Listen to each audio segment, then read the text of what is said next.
उपलब्ध करा रहे, किस संस्था का क्या उद्देश्य है? देखिए, नई राष्ट्रीय शिक्षा नीति 2020 एवं निपुण भारत कार्यक्रम 2023 का सम्मिलित अभी कार्यक्रम चल रहा है, अभियान चल रहा है, जिसके तहत इंडियन ऑयल कॉरपोरेशन लिमिटेड अपनी सामाजिक जिम्मेदारी का निर्वहन करते हुए एक संस्था है जो कानपुर IIT के द्वारा संचालित है, यूनिसेड, उसके माध्यम से ये बैग हमारे बच्चों तक पहुंचा है और बीच में हम लोग माध्यम बने हैं। दरअसल शिक्षा और स्वास्थ्य ये जो है समवर्ती सूची में आती है और इसका मतलब है कि राज्य और केंद्र सरकार दोनों की जिम्मेदारी है शिक्षा और स्वास्थ्य को सुदृढ़ करना। तो उसमें हमारी सरकारें लगी हुई हैं और स्थानीय जो संस्था है हमारी जिला परिषद पंचायत समिति, तो वो भी बीच में हम लोग पूल का काम कर रहे हैं कि जो भी कार्यक्रम है राज्य सरकार का, केंद्र सरकार का, वो मजबूती से हमारे गांवों तक पहुँचे। और इसी कार्यक्रम के तहत आज हम लोग यहाँ पे ये बैग वितरण किए हैं बच्चों के बीच में। 1 to 5 के बच्चों के लिए स्पेशली ये इनोवेटिव तरीके का ये बैग है जिसमें बच्चों के आँख पर असर नहीं पड़े, बच्चों के रीढ़ पर असर नहीं पड़े, इसके लिए ये बनाया गया है। स्कूलों में तो प्रायः सभी स्कूलों में बेंच डेस्क आ गया है, लेकिन घर पर बच्चे वो झुक कर पढ़ते हैं, तो इसके लिए इंडियन ऑयल कॉरपोरेशन लिमिटेड ने अपनी जो CSR है, जो कॉरपोरेट सोशल रिस्पॉन्सिबिलिटी है, उसके तहत ये जो है बैग IIT कानपुर के बच्चों ने उन्होंने जो है ये इनोवेटिव बैग का एक तरह से इजाद किया है, जो यूनिसेड जो संस्था है उसके माध्यम से पूरे देश भर में जो है वितरण किया जा रहा है बच्चों को। तो आप झाझा प्रखंड के प्रतिनिधित्व करते हैं, तो कितने स्कूलों में बैग दिया जा रहा है? हाँ, ये है, देखिए एक्चुअली ये तो एक संस्था के द्वारा है ना, एक कंपनी के द्वारा है, तो वो लिमिट है उसमें। अब जैसे हमारी सरकारें हैं कि हर एक स्कूल को बेंच दिया, डेस्क दिया, हर एक बच्चों को किताब देती है सरकार, तो वो जो है कोई संस्था से आप अपेक्षा नहीं रख सकते। तो जो भी किया है, जितने स्कूलों के लिए किया है, हम बहुत बहुत थैंक्स करते हैं, बहुत बहुत धन्यवाद ज्ञापित करते हैं कि कुछ बच्चों को आपने दिया है।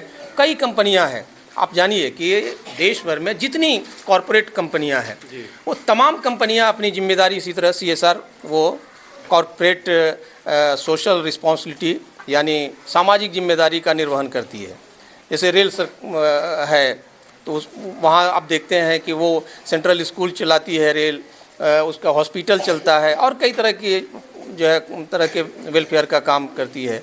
इसी तरह से बीड़ी उद्योग है, तो जो श्रम विभाग है वहाँ से कई तरह के कार्यक्रम चलते हैं। तो इस तरह से कई कार्यक्रम चलते हैं। कहने का ये मतलब है हमारी कोशिश होगी कि हमारे जिन स्कूलों में हम बैग नहीं पहुँचा पा रहे हैं, तो वहाँ और दूसरे तरह के कार्यक्रमों से वहाँ के बच्चों को हम जोड़ेंगे, ताकि हर एक बच्चों का जो है बच्चे का मनोबल बढ़े, उसमें उत्साहवर्धन हो, वो स्कूल आने के लिए वो तत्पर हों, किसी भी सूरत में वो घर में नहीं रहे स्कूल टाइम में। हमारे बीच बैग का वितरण कर रहे हैं जिला शिक्षा समिति के अध्यक्ष माननीय धर्मदेव यादव जी, और लगातार इनका क्षेत्र देखते हैं, लगातार वो शिक्षा क्षेत्र में बहुत आगे रहते हैं और किस तरह से बच्चों का विकास हो उसके लिए प्रेरित रहते हैं। तो सर, आपके इस क्षेत्र में आप किस तरह देखते हैं और कितना विकास हुआ सर शिक्षा क्षेत्र में?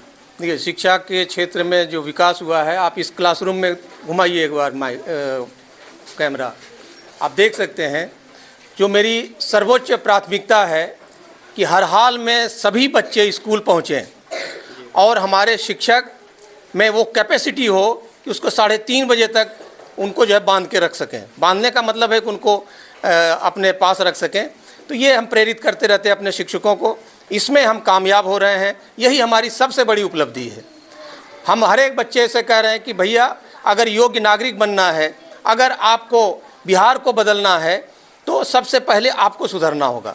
और इसीलिए हम तमाम गार्जियन से भी, अभी विद्यालय शिक्षा समिति की ट्रेनिंग हो रही है, उसके लिए भी हम तमाम प्रयास कर रहे हैं कि हमारे तमाम जो विद्यालय शिक्षा समिति के अध्यक्ष हैं और सचिव हैं और मेंबर्स हैं, वो सभी लोग जाएं और वो ट्रेनिंग प्राप्त करें ताकि वे समझ सकें शिक्षा के महत्व को और बच्चों को स्कूल भेजें रेगुलरली। तो ये हम लोग जो है लगातार कर रहे हैं। और इसी क्रम में जब जिला शिक्षा अधीक्षक डीओ साहब से जब हमारी भेंट हुई कि कैसे बच्चों की उपस्थिति बढ़े, कैसे दक्षता, जो उम्र सापेक्ष दक्षता है, जो वर्ग सापेक्ष दक्षता है, इस पर बात के लिए जब हम डीओ साहब से मिलने गए तो डीओ साहब ने हमको बताया कि भाई IOCL कंपनी है और यूनिसेड एक संस्था है जिसके माध्यम से बैग बांटा जाना है, तो आप पूरे ज़िले भर में अपने जो सदस्य हैं उनके माध्यम से हमारा बैग बंटवा दीजिए, वो सही तरीके से पहुंच जाएगा। तो इसी अभियान के तहत हमने अपने सारे सदस्यों को पूरे ज़िले भर में जो है सूचित किया और सभी ने अपना स्कूल का लिस्ट दिया है और जो सभी सम्मानित शिक्षक हैं वो काफ़ी सहयोग किया। बहुत ही कम समय में उन्होंने 1 to 5 के बच्चों की लिस्ट तैयार करके उनके नाम और कॉन्टैक्ट नंबर समेत उन्होंने भेजा। इसके लिए सभी शिक्षक वृंद का बहुत बहुत धन्यवाद। और बड़ी ही तत्परता से यूनिसेड संस्था ने बैग को हम तक पहुंचाया। तो हम जब माध्यम बनते हैं तो बड़ा अच्छा लगता है। और जब तक वो सिर्फ बिहार की बात नहीं है, हम देश की बात करते हैं कि जब तक हमारे सभी बच्चे उम्र के हिसाब से, क्लास के हिसाब से, अगर जब तक उनकी पढ़ाई नहीं होगी, जब तक उनमें ज्ञान नहीं होगा, तो हमारा देश, हमारा समाज, हमारा राज्य नहीं बढ़ेगा। और इसी जिम्मेदारी के तहत हम जो है लगातार शिक्षा के क्षेत्र में काम करते रहते हैं। हालांकि ये मेरी जिम्मेदारी भी है। जिला परिषद की कमेटी में जब शिक्षा समिति के अध्यक्ष हैं तो ये मेरी जिम्मेदारी है, तो उसका हम निर्वहन कर रहे हैं। धन्यवाद। आप गीता कुमारी है, मैं NPS धोबियापुरा की प्रधान शिक्षिका हूँ। और आज जो है यूनिसेड इंडियन ऑयल के तरफ से संस्था है जिसके तरफ से हमारे विद्यालय को बैग का वितरण किया गया है और 97 बच्चों को बैग बांटा गया है। इसमें 1 to 5 के क्लास के बच्चे हैं। तो इंडियन ऑयल संस्था को क्या कहेंगे? इंडियन ऑयल संस्था को मैं बहुत बहुत धन्यवाद देना चाहूँगी कि इसका बैग और इसमें जो बनावट है इसका बहुत ही अच्छा है। हमें इसको देख के बहुत खुशी महसूस हो रहा है कि इसमें जो बैठ करके बच्चों को बैठ करके लिखने और पढ़ने के लिए है, ये बहुत अच्छा टेबल के माध्यम से दिया गया। अगर किसी बच्चे को पीठ में दर्द या किसी तरह का परेशानी है तो भी बच्चे आराम से बैठ के इसमें पढ़ सकते हैं, उनको किसी तरह का परेशानी नहीं होगी।